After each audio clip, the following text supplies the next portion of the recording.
नमस्कार दोस्तों। क्या आपने कभी सोचा है कि हमारे स्कूलों और फिल्मों में हमें इतिहास का सिर्फ एक पक्ष दिखाया गया? हमने मुगलों की कहानियां तो बहुत सुनी, लेकिन हमारे असली भारतीय वीरों की गाथाएं कहीं खोसी गईं। आज हम इसी पर बात करेंगे कि कैसे हमारा गौरवशाली इतिहास दशकों तक दबा रहा और अब धीरे धीरे बाहर आ रहा है। अगर हम बॉलीवुड को देखें तो पहले ज्यादातर फिल्में मुगलों के इर्द गिर्द घूमती थीं।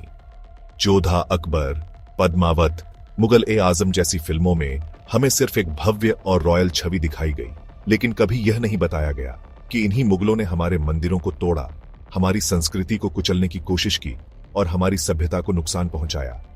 लेकिन क्या आपने कभी गौर किया कि हमारे महान राजाओं, छत्रपति शिवाजी महाराज, महाराणा प्रताप, पृथ्वीराज चौहान, बाजीराव पेशवा, रानी लक्ष्मीबाई और संभाजी महाराज की कहानियां हमें उतनी प्रमुखता से क्यों नहीं बताई गईं? क्या यह सिर्फ एक संयोग था या इतिहास को हमें गलत तरीके से पेश किया गया? हालांकि अब चीजें बदल रही हैं।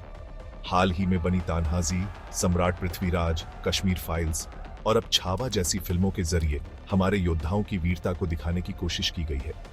यह एक नया दौर है जब बॉलीवुड भारतीय इतिहास को सही तरीके से प्रस्तुत करने की ओर बढ़ रहा है।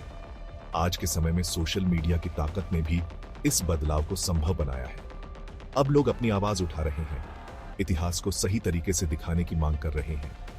#रियल इंडियन हिस्ट्री जैसे ट्रेंड्स इस बात का सबूत है कि हम अपने नायकों को भुलाने के लिए तैयार नहीं हैं। तो दोस्तों, अब आप बताइए, क्या आपको लगता है कि बॉलीवुड सही दिशा में जा रहा है या अभी भी इसमें और सुधार की जरूरत है?